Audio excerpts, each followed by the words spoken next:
You're an Igbo man. You represent Igbo. And where Igbo Bunonoketa. Igbo presidency. Igbo presidency. Peter be 19 work kuna forefront.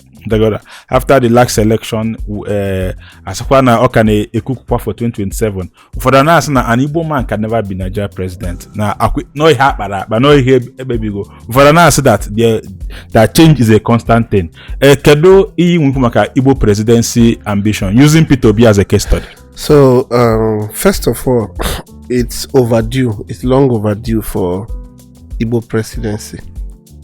As a people, we have contributed so much to Nigeria, and one of us becoming president, even if it's for a day, is going to give us that sense of belonging. Nigeria is in a situation that, like, three big brothers that are I want to put them as triplets. I don't want to say one is senior, the other, but triplets. They gave birth to them triplets. Now Nigeria is in a situation where we have said there are three brothers, but all of them they were born on the same day.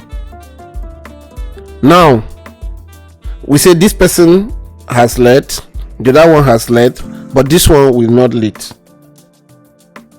Even though this one is even more competent, there is a psychological warfare, and I don't know what that war, how they were able to engineer that, but there's that psychological warfare that has been fought against Igbo people, that an Igbo presidency is like asking for much.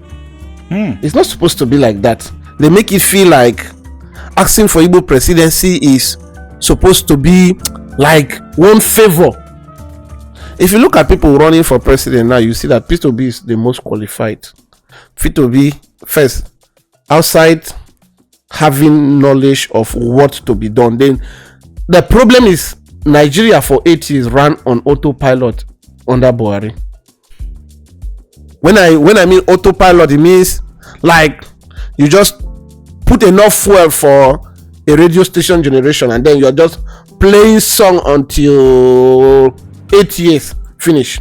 Nobody come out to say anything or anything. So Nigeria was running on autopilot under Buhari, and then under Tinubu now, he's been trying to say this direction. So under Tinubu, it's been more of try your luck.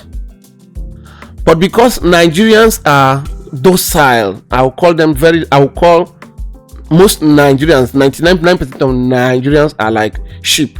And that's why when Igbo people, Anna say that